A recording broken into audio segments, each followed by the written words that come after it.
Oke, kalau Bapak Ibu senang judul khotbah saya nggak keluar daripada tema bulan ini, yaitu dari seorang pengikut menjadi seorang murid yang berbuah. Kita tahu bahwa Tuhan punya sebuah standar di dalam hidup kita ini, bahwa kehidupan kekristenan bukan cuma rajin ke gereja, ya, tetapi menjadi seorang murid.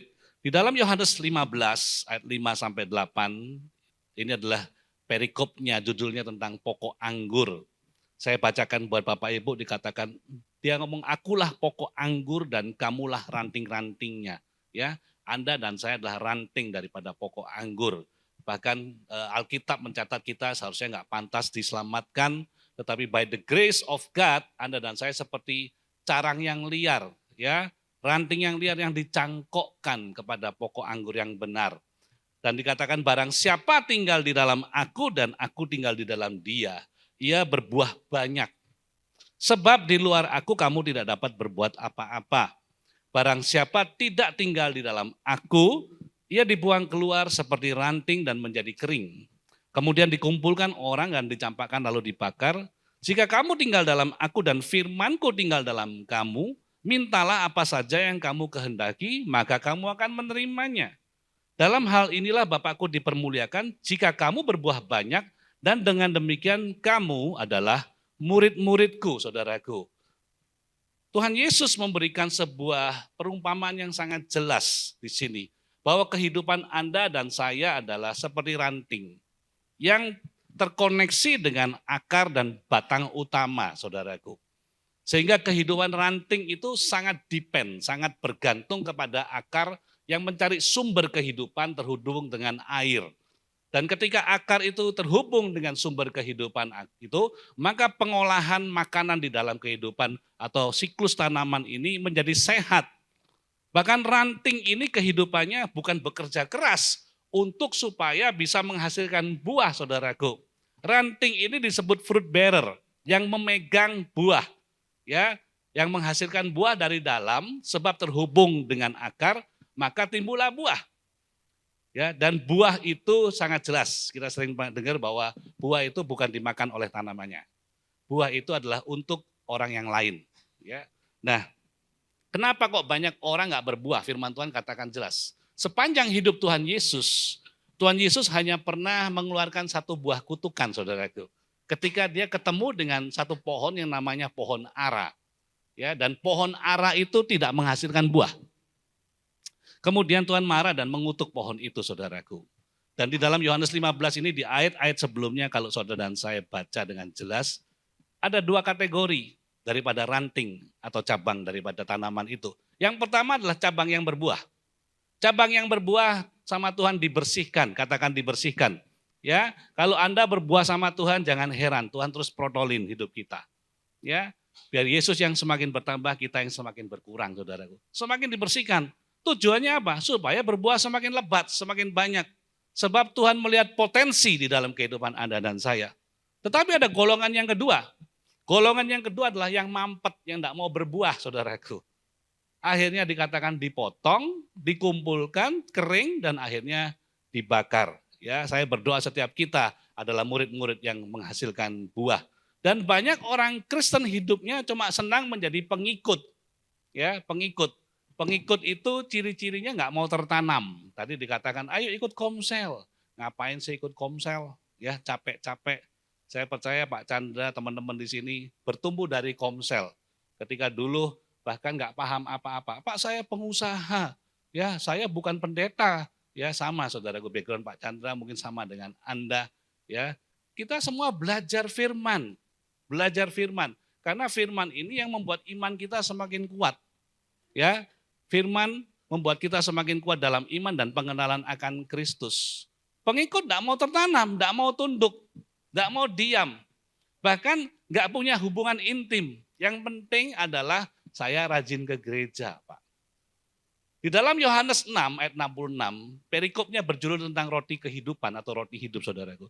Tuhan Yesus memberikan sebuah kingdom lifestyle. Budaya kerajaan yang baru yang harus dilakukan oleh anak-anak kerajaan. Tetapi ketika para pengikut itu merasa keberatan, saudaraku. Wah, berat ini. Masa saya nggak salah suruh minta maaf? Masa saya suruh tolong orang? Masa hidup saya harus berbakti? Masa saya harus melakukan banyak kebaikan? Akhirnya dikatakan di dalam Yohanes 6 ayat 6, mulai dari waktu itu banyak murid-muridnya mengundurkan diri dan tidak lagi mengikut dia. Sebab pengikut cuma cari sensasi, saudaraku. Ketika punya kebutuhan, mereka cari solusi, solusinya Tuhan. Ketika ketemu jalan buntu, mereka cari solusi, solusinya Tuhan. Enggak salah. Tapi ketika itu cuma menjadi kebutuhan dalam hidup Anda dan saya, saudaraku. Dan seolah-olah ketika Tuhan berdiam diri dan tidak jawab hidup kita, apa yang Anda dan saya akan lakukan? Berat, ya. Karena kebanyakan pengikut cuma mencari sesuatu untuk memuaskan dirinya, ya. Nah, kita akan belajar dari satu tokoh yang tadi disebutkan Pak Arifin, namanya Barnabas, ya. Barnabas ini tokoh yang inspiring, menginspirasi saudaraku. Barnabas ini adalah salah satu daripada diaken, dan beliau juga menyaksikan bagaimana martir yang pertama namanya Stefanus dirajam, ya, di mana di sana juga ada Saulus atau Paulus, ya. Saulus itu tidak pernah ganti nama jadi Paulus. Paulus itu sama aja saudaraku, ya, satunya bahasa Ibrani, satunya bahasa Yunani, itu aja, ya. Dikatakan satu cerita saudaraku di dalam Kisah 11 katakan, sementara itu banyak saudara telah tersebar karena penganiayaan yang timbul sesudah Stefanus dihukum mati. Ya, setelah dirajam itu mereka diaspora tersebar. Tetapi ada kabar baiknya, mereka tersebar sampai ke banyak lokasi, namun mereka memberitakan Injil kepada orang Yahudi saja. Ayat 20, akan tetapi di antara mereka orang Siprus, orang Kirene yang tiba di Antioquia. Ya, Antioquia itu menjadi pusat pembelajaran kekristenan pada zaman dahulu, dikatakan dan berkata-kata juga kepada orang Yunani dan memberitakan Injil bahwa Yesus adalah Tuhan. Nah, ini pertama kalinya Injil disampaikan kepada orang-orang non-Yahudi, saudaraku. Dan ini menjadi inspirasi atau panggilan daripada kehidupan Paulus. Ayat 21, dan tangan Tuhan menyertai mereka dan sejumlah besar orang believe, percaya, and repent, berbalik kepada Tuhan, saudaraku. Maka sampailah kabar tentang mereka itu kepada jemaat di Yerusalem. Lalu jemaat itu mengutus Barnabas ke Antioquia. Ya, Barnabas yang menjadi diakon pada waktu itu diutus ke sana, saudaraku. Ayat berikutnya, setelah Barnabas datang dan melihat kasih karunia Allah, bersukacitalah ia menasihati mereka supaya mereka tetap setia kepada Tuhan, saudaraku. Perhatikan ini, formulanya orang Kristen itu adalah gini, saudara. Ketika mereka ngalamin aniaya dan tekanan, baik dari luar maupun dari dalam, ya. Dari luar, saudaraku, kadang-kadang mungkin mau ibadah susah. Ada yang dilarang sama si A, sama si B, saudaraku. Dari dalam mungkin masalah kehidupan Anda yang nggak selesai, ya. Beberapa kali kita ngelayani jemaat, ya problemnya cuma satu, kamu mau ngampuni enggak? Enggak mau ngampuni, ya enggak selesai, mau gimana pun saudaraku. Sama kayak saudara datang ke dokter, ya, saya sakit Pak, sakit ini, dikasih obat, minum obat mau enggak? Enggak mau, ya enggak sembuh saudaraku. Terus mau ditreat gimana lagi? Masalahnya dari dalam, ya. Banyak orang Kristen, ya, susah untuk ngalamin pertumbuhan iman karena mereka bukan ngalamin aniaya, tetapi karena mereka berada di zona yang nyaman dan aman menurut mereka. Saya ulangin saudaraku, ya. Pembunuh Kristen, pembunuh iman Kristen nomor 1, itu bukan penganiayaan, bukan masa sulit, bukan maaf kata, bukan FPI, saudara. Tapi zona nyaman yang Anda dan saya ciptakan itu loh.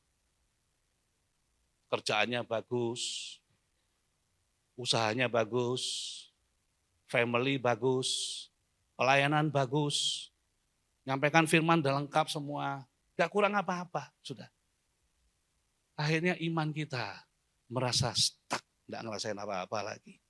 Karena kita merasa sudah cukup Tuhan, dan saya tahu segalanya. Makanya di dalam Yohanes 3 ada satu tokoh hebat di dalam orang Yahudi namanya Nikodemus. Nikodemus itu guru besarnya orang Israel. Bahkan dikatakan dia not only guru besar, saudara, dia duta besar daripada satu kerajaan yang ditetapkan oleh Kaisar Romawi. Semakin pinter, ya, kadang orang pinter baca buku, semakin cerdas, saudaraku, merasa paling tahu, maaf kata, merasa paling dekat sama Tuhan kadang-kadang. And very easy to comment about everybody, saudaraku. Dan sangat gampang untuk ngomongin orang lain. ya, akhirnya hidupnya sulit untuk mengerti tentang kerajaan Allah. Ya, karena tidak pernah lahir baru. Ya. Nah, kemudian 24, karena Barnabas adalah orang baik, penuh Roh Kudus dan iman, sejumlah orang dibawa kepada Tuhan. Lalu pergilah Barnabas ke Tarsis mencari Saulus, dan setelah bertemu dengan dia, ia membawanya ke Antiokhia. Wah, ini luar biasa. Ya, saudara jangan lihat bahwa Paulus sudah pelayanan. Enggak, ini Paulus masih ditolak, saudaraku. Barnabas is the first person yang menerima Rasul Paulus dengan apa adanya. Bahkan dia berusaha mendamaikan Rasul Paulus dengan tokoh-tokoh Yahudi. Sekalipun tokoh-tokoh Yahudi jengkel, kesel. Kamu baru bunuh Stefanus kamu. Sekarang ngomong bertobat. Akhirnya tokoh-tokoh Yahudi ini berikhtiar untuk membunuh saudaraku. Barnabas berusaha, enggak. Orang ini sungguh-sungguh sudah bertobat. Ya, ayat 26, mereka tinggal bersama dengan jemaat 1 tahun lamanya. Sambil mengajar banyak orang. Perhatikan ini garis bawah. Di Antiokhia lah murid-murid itu untuk pertama kalinya disebut Kristen. Ya, if we talk about Christianity, ya, Christian people bukan orang yang rajin ke gereja. Perkataan Kristen itu muncul pertama kali bicara tentang matetes, tentang murid. Bicara tentang kualitas, bukan absensi. Bukan kehadiran, saudaraku. Bukan ketika kita datang ke Dukcapil dan katakan, kamu agama apa? Saya agama Kristen. Ya, jujur kita katakan bahwa hari-hari ini downgrade kekristenan. Karena mereka berpikir kekristenan cuma baptisan, kekristenan lahir ke gereja. Tidak. Tapi kalau Anda dan saya belajar di dalam Korintus 11 dikatakan dengan jelas, perkataan Kristen pertama kali muncul ketika mereka jadi murid. Belajar loh. Nah, siang hari ini kita akan belajar daripada kehidupan Barnabas, saudaraku. Ayat 24 dikatakan Barnabas itu orang baik, ya, penuh Roh Kudus, penuh iman, dan pemenang jiwa, saudaraku. Yang pertama dia disebut orang baik, ya. Di dalam Matius 5 ayat 16, demikianlah hendaknya terangmu bercahaya di depan siapa? Di depan teman di gereja. Halo. Di depan keluarga tok? Tidak. Di depan semua orang, saudaraku. Ya, supaya mereka melihat perbuatanmu yang baik dan memuliakan Bapakmu yang di surga. Perbuatan baik penting enggak? Penting, saudaraku. Sangat penting. Saudara kalau belajar tentang misiologi, ya, penginjilan, teori penginjilan, selalu dimulai dengan good work. Perbuatan baik. Kan ada Pak seorang nabi itu prophet dia bernubuat. Oh ya, itu panggilan khusus. Tapi saudara enggak mungkin ketemu orang tiba-tiba kamu mau percaya Tuhan Yesus enggak? Kalau enggak kamu mati masuk neraka. Ditempeleng saudara. Percayalah. Kalau enggak coba di luar nanti ya. Tapi jangan dicoba. Perbuatan baik itu adalah karakter orang Kristen. Dikatakan terang itu harus bercahaya kepada semua orang. Ada loh orang-orang kalau di kantor tuh nice banget. Kalau di rumah sama pasangannya, aduh ampun saudaraku. Ya, istrinya kayak inem saudaraku. Seringkali kita dengar papanya belum pulang, baru dengar motornya, atmosfer di rumah berubah. Good will, good work, perbuatan baik. Dan perbuatan baik itu adalah bridge, jembatan. Untuk Anda dan saya membangun sebuah trust relationship. Hubungan yang memiliki dasar yang kuat, yang baik. Saudara kalau pernah berbuat sesuatu yang kurang enak, bahkan maaf kata, berbuat jahat sama orang. Dan hari ini Anda bertobat. Coba besok datang ngomong sama dia, kamu terima Tuhan Yesus. Kira-kira orangnya gimana saudaraku? Lu ngomong aja gampang. Lu dulu salah aja gak minta maaf sama gua gitu. Lu nipu gua sampai hari ini gak selesai urusannya. Tapi ketika Anda dan saya berbuat baik, ya kasih menutupi banyak sekali pelanggaran, yang terjadi adalah trust-nya semakin hari bertambah. Saldo kasih atau saldo kebaikan tambah lama tambah banyak. Sampai one day ketika Anda ketemu orang itu dan orang itu mungkin lagi dalam masa susah saudaraku. Entah sakit, punya masalah ekonomi, masalah keluarga. Karena begitu percayanya sama Anda maka dia cerita. Bro, aku punya masalah ini loh bro. Berat sekali problemku. Ketika Anda dengarkan dan kemudian Anda cuma ngobrol, boleh enggak aku doa buat kamu? Boleh enggak aku bersaksi buat kamu? Kira-kira dia mau dengerin enggak? Saya yakin dia akan dengarkan saudaraku. Kenapa? Ada good work, perbuatan baik. Ya. Berita firman ya itu menyelamatkan. Amin. Ya, Injil menyelamatkan ya. Tapi saya mau tanya, perbuatan baik Anda dan saya menyelamatkan enggak? Enggak nyelamatin. Anda punya tetangga enggak bisa bayar uang sekolah. Saudara bayarin uang sekolahnya. Besok orangnya ngomong puji Tuhan, uang sekolah saya udah lunas. Selamat enggak orangnya? Enggak selamat saudara. Tapi kalau Anda dan saya memberitakan firman, orangnya selamat ketika dia menerima Tuhan Yesus sebagai Tuhan dan Raja. Tapi ada caranya, harus berbuat baik dulu. Ya, di dalam Yakobus 4:17 katakan, jadi jika seorang tahu bagaimana ia harus berbuat baik, tetapi ia tidak melakukannya, maka ia berdosa saudaraku. Ya, percaya berdosa, tidak usah nunggu mencuri. Tidak usah nunggu berbohong, tidak usah nunggu berzina, saudaraku. Ketika kita tahu kita harus berbuat baik dan kita tidak melakukannya, firman Tuhan katakan jelas, kamu sudah berdosa. Saya masih ingat 2 minggu lalu saya khotbahkan ini di tempat kita, di satelit saya, di gereja kita. Ketika dia mau pergi ibadah, ada satu orang hubungi dia melalui message saudaraku. Pak, boleh enggak saya pinjam uang buat bayar uang sekolah anak? Jumlahnya tertentu lumayan. Galau saudaraku. Ya, galau hatinya. Tapi ketika dengar firman ini, ya langsung dia ambil handphone, langsung dia transfer saudaraku. Dan dia ngomong, gak usah dibalikin Pak, ini berkat buat anaknya. Ya. Kemudian minggu lalu saya khotbah di Nusa Dua, sama juga karena kesaksiannya baru saudaraku. Ya. Baru kemarin ketemu orangnya, dia cerita, Koko tahu nggak ketika Koko sampaikan ini, kenapa? Dia ini seorang influencer saudaraku ya, dia influencer, dia kalau pergi untuk proyeknya untuk mempromosikan produk itu mahal bayarannya. Dia tuh punya satu kerinduan bahwa aku mau tolong deh UMKM yang kecil-kecil itu. Mereka kan nggak bisa bayar aku, mahal soalnya bayarannya dia kan saudaraku. Dia di hire brand-brand besar soalnya gitu. Terus gimana ikut saya galau. Tapi ketika dia dengar firman ini, dia mau setia kepada Tuhan. Saya mau cari caraku, saya mau colong UMKM itu untuk saya promote mereka. Dan mereka free nggak usah bayar. Kenapa? Karena mereka belajar, kalau kamu tahu bagaimana cara berbuat baik dan kamu nolak, kamu orang yang berdosa. Perbuatan baik atau orang baik ini bahasa aslinya adalah agathos. Ya, ada di sini namanya Agatha. Ya, Agatha itu nama yang bagus saudaraku, ya. Good work, perbuatan. Agathos itu artinya useful, berguna, ya. Agatha itu artinya orang yang menyelesaikan masalah, orang yang tulus murni, penuh dengan perbuatan baik, saudaraku. Yang mau punya anak pasti kasih nama Agatha nanti. Nama yang bagus, saudaraku, ya. Perbuatan baik. Dia dikenal orang baik. Tapi yang kedua sangat penting, dikatakan hidupnya dipimpin oleh Roh Kudus, penuh Roh Kudus, filled with the Holy Spirit. Galatia 5 ayat 24 sampai 25 katakan, barang siapa menjadi milik Kristus, ya tadi di katekismus sudah katakan, milik Kristus.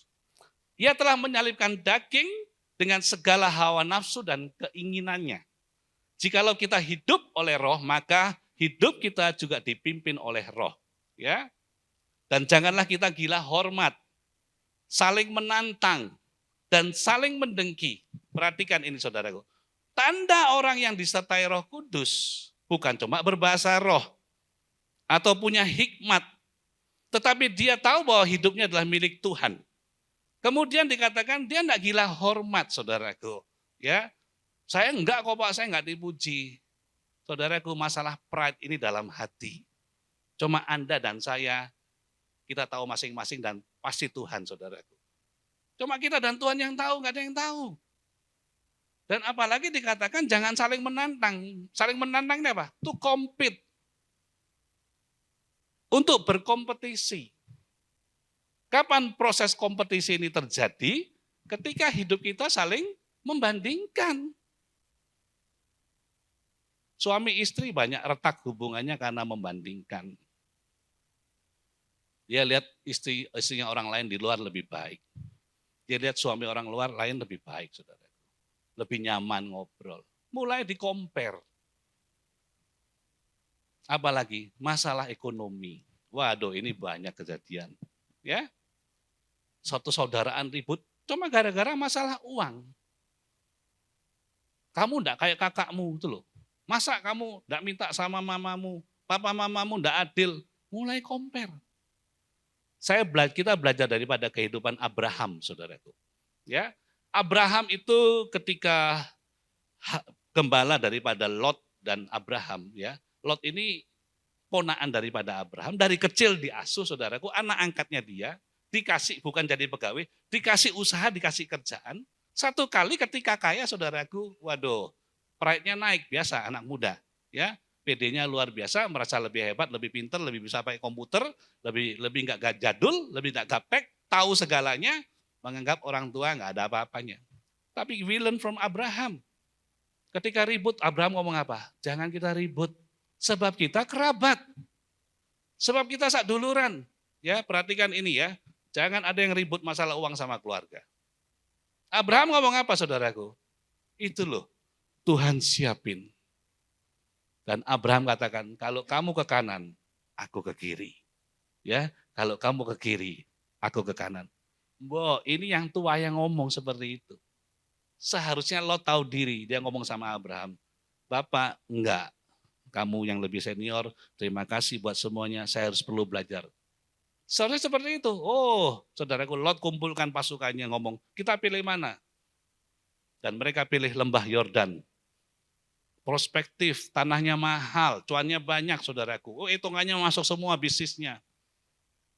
Tapi Abraham hidup di dalam penyertaan Tuhan. Sampai hari ini loh, mereka tinggal di tanah Kanaan, tanah yang dijanjikan Tuhan. Ya, tanah yang dijanjikan Tuhan. Enggak saling menantang. Satu hari saya pernah datangkan satu pembicara lah di tempat kita. Kalau di sini kan hashtagnya kan bukan rumah orang sempurna, betul ya? It's good, bagus. Karena saya percaya every people atau every organization itu punya kelebihan masing-masing, ya kan? Saya enggak punya kelebihan di sini, tapi saya punya kelebihan di sana gitu. Kita punya hashtag itu berubah dan berbuah. Kemudian orang datang, dia komen, saudaraku, dan ya ini enggak benar ini dan itu. Saya pikir saya tentu enggak undang lagi udah gitu ya. Saudara, kita mesti paham what is your calling. Saya enggak bisa jadi kayak Pak Chandra dan Pak Chandra enggak perlu jadi kayak saya. Ya. Dan maaf dan sorry ya, saya enggak perlu jadi kayak Riverside dan Riverside enggak perlu jadi kayak saya. Karena kita unik. Halo. Ya. Kalau Anda dan saya paham ini, saudara hidup di bawah sebuah kepuasan, contentment. Hari ini banyak kepemimpin itu krisis, saudaraku. Pemimpin rumah tangga, pemimpin perusahaan, pemimpin gereja bahkan. Kerjaannya ngeliatin gerejanya sebelah aja, komen aja, saudaraku. Ya. Ada banyak, saudaraku. Ya, para leader juga gitu, sama. Ya, tapi juga jangan salah loh, kepala rumah tangga juga banyak. Liatin tetangga terus. Loh, tetangganya ganti mobil. Ya, tetangganya rumahnya dicat. Bingung, saudaraku. Ngapain pusing ngurusin tetangga? Jemuran kita aja belum kering, saudaraku. Kadang kita terlalu banyak ngurusin orang. Ya, hidup kita bukan compete, bahkan saling mendengki. Firman Tuhan katakan iri dengki itu sumber dari segala kejahatan. Saudara cari kejahatan apa aja ada. Orang kalau sudah iri, saudaraku, bisa bunuh orang loh. Orang kalau sudah dengki, sebaik apapun orang itu, tidak ada benernya, saudaraku. Sebab apa? Sebab dia nggak punya Roh Kudus dalam hidupnya untuk memfilter. Ya, dan orang yang dipimpin Roh Kudus itu bersaksi. Roma 8 ayat 16 katakan, Roh itu bersaksi bersama-sama dengan roh kita. Bahwa kita adalah anak-anak Allah. Seharusnya Anda dan saya ketika kita keluar dari gedung ini, orang kan lihat kamu anak Tuhan, kamu anak Tuhan, kamu anak Tuhan, kamu anak Tuhan. Kenapa? Beda.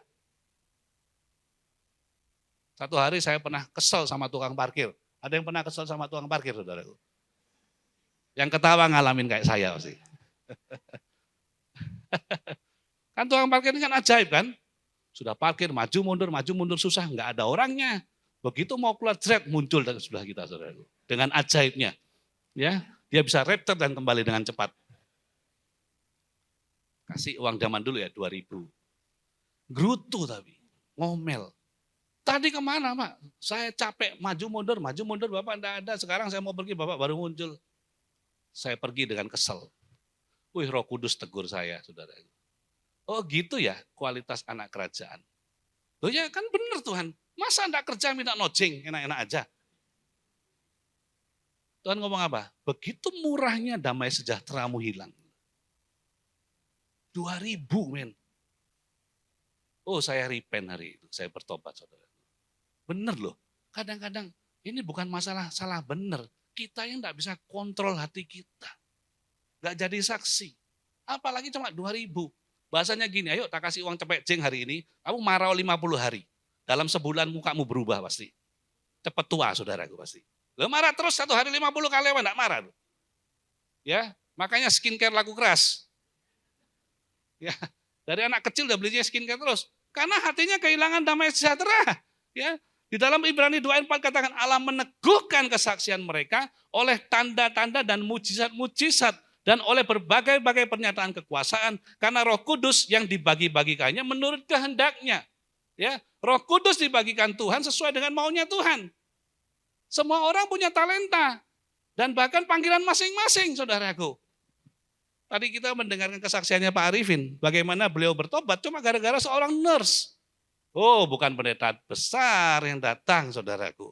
Ya, tetapi tanda dan mujizat, sign and wonder, supranatural dan spiritual, itu adalah hak daripada warga kerajaan Allah.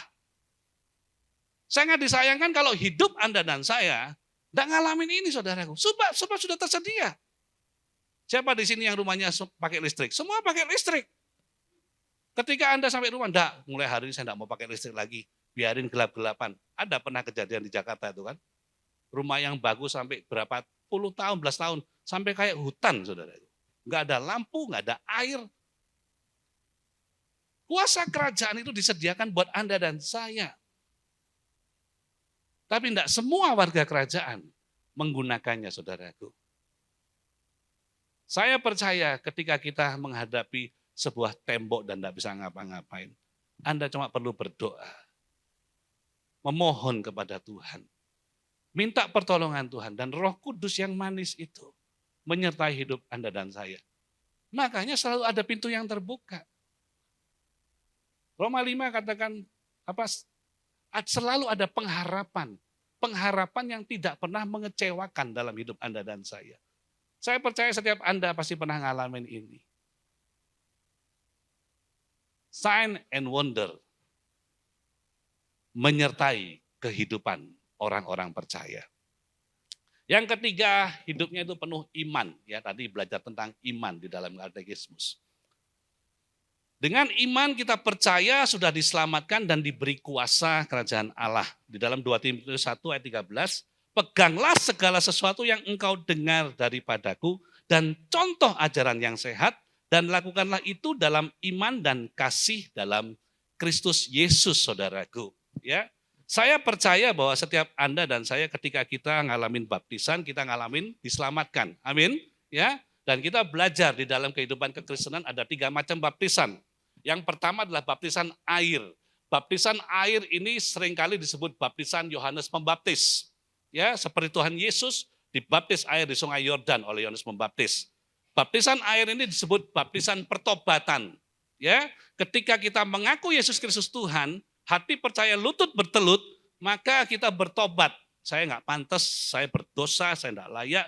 Dan ketika dibaptis di dalam iman secara GBI saudaraku di pengakuan iman, dibaptis selam dan kita muncul sebagai manusia yang baru yang sudah ditebus dosanya. Ya, betul. Tapi ada baptisan yang kedua yang namanya adalah baptisan Roh Kudus. Siapa baptisan Roh Kudus itu? Melalui karya Tuhan Yesus. Ketika Tuhan Yesus mau naik ke surga, ya, dia katakan apa kepada murid? Jangan tinggalkan Yerusalem. Diperkirakan ada 400 orang yang melihat Tuhan Yesus naik ke surga. Tetapi berapa banyak yang stay di Yerusalem? 120 orang. Merotoli, saudaraku. Merotoli. Cuma dalam 10 hari loh. Dan Pentakosta yang pertama terjadi di muka bumi ini artinya. Secara langsung ya. 120 orang ngalamin kepenuhan Roh Kudus. Apa yang terjadi ketika mereka ngalamin Roh Kudus? Petrus yang ngalamin ketakutan, bahkan lari. Dia naik ke serambi Salomo. Dia sharing, percaya, bertobat. Supaya kamu diselamatkan. Kalau enggak, kamu enggak diselamatin. 3.000 orang bertobat, saudaraku. Orang yang disertai Roh Kudus berani memberitakan Injil dan disertai dengan sign and wonder. Bahkan ketika dia berjalan, dikatakan bayang-bayangnya, ya, itu nyembuhkan orang.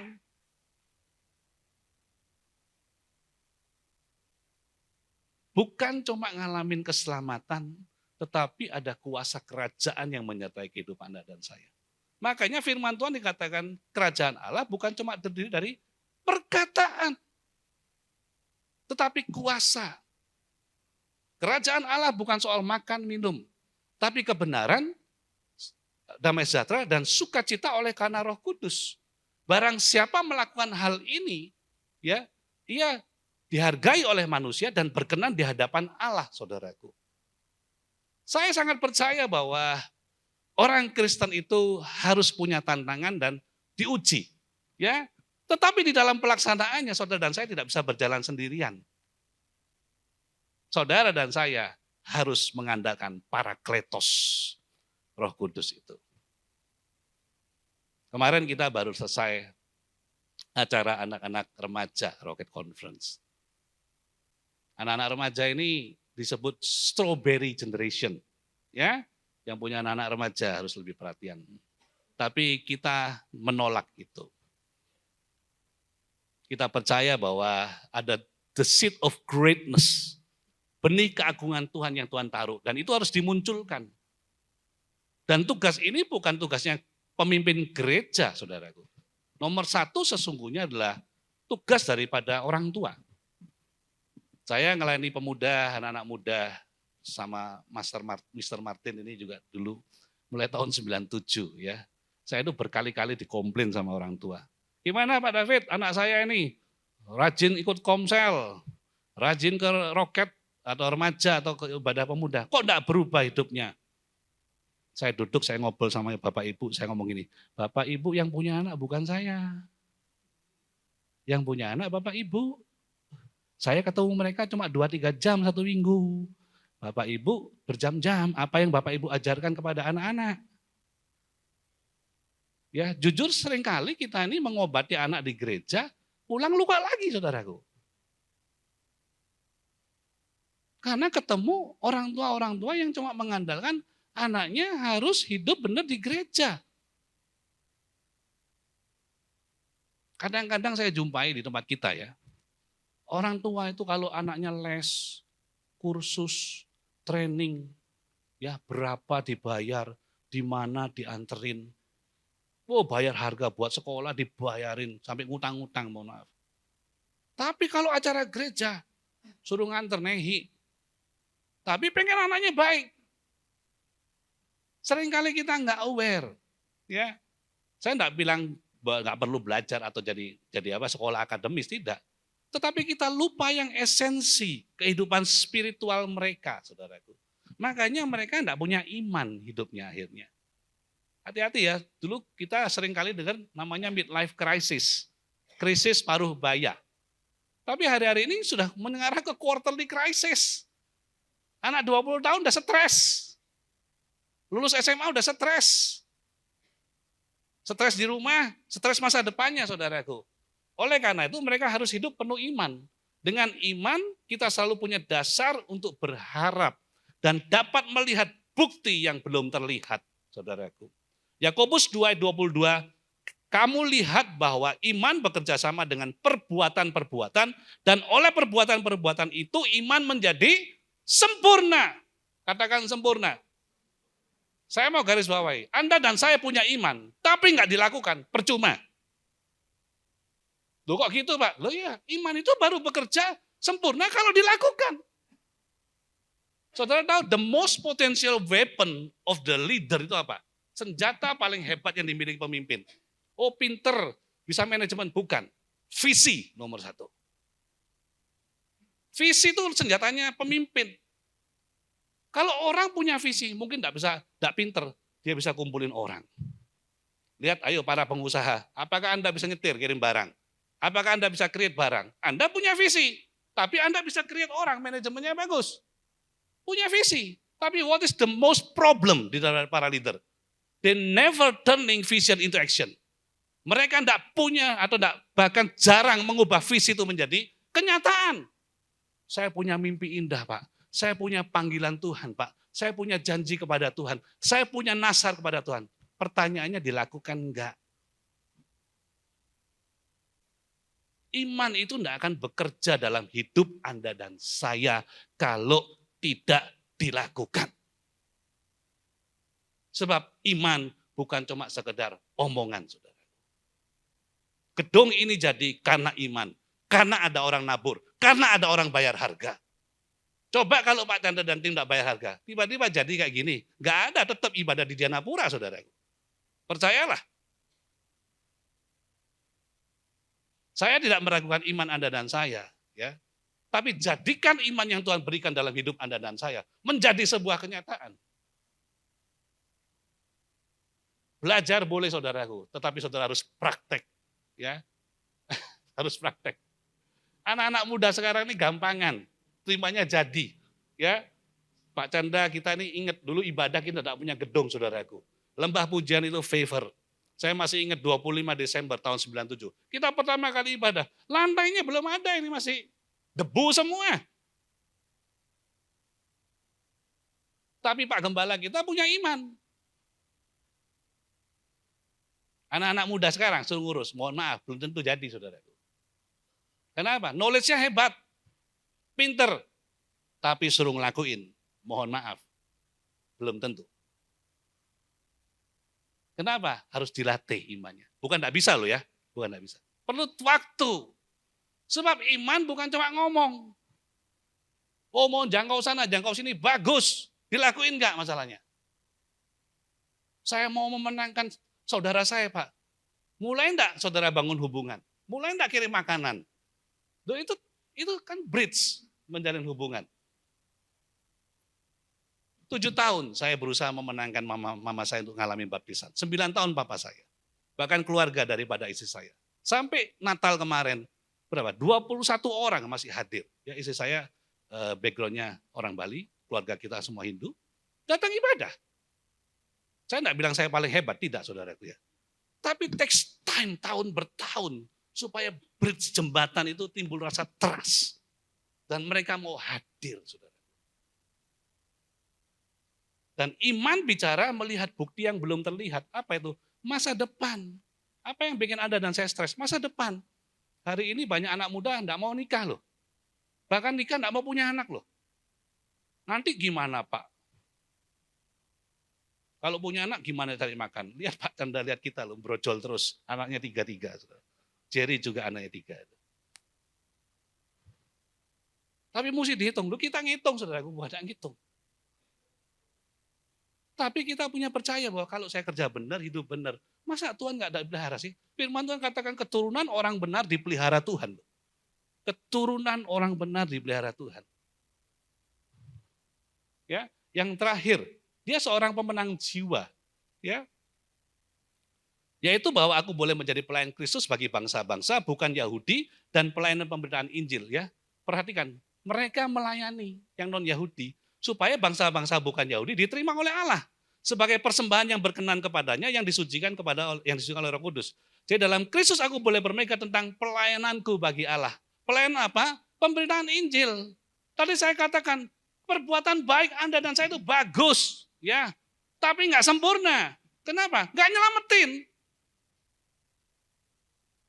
Bahkan kadang-kadang diuji perbuatan baik kita, saudaraku. Kita, maaf kata, kadang-kadang kita terlalu banyak berbuat baik sama orang yang baik sama kita. Terlalu banyak berbuat baik sama orang yang kenal sama kita. Itu kalau udah ulang tahun ya, kirim-kiriman semua kan. Di story-nya muncul, terima kasih, di giliran sana, gantian juga kirim juga, terima kasih, nggak ada selesainya. Kenapa kok nggak dikirim orang yang bisa makan aja gitu.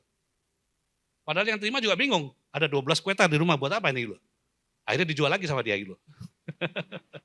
Coba kalau Natal, kan tuker-tukeran hampers saja kan. Waduh dikasih ini kasihkan sana kasih terima juga loh. Akhirnya balik ke orangnya juga saudara hampersnya. Kan gitu kan akhirnya. Kenapa kok nggak kasih ke yang lain aja gitu. Seringkali kita seperti itu saudara. Kita terlalu banyak ngasih ke orang yang baik sama kita. Bukan enggak boleh loh ya, beda. Tapi pastikan hidup kita jadi pemenang jiwa kayak Barnabas.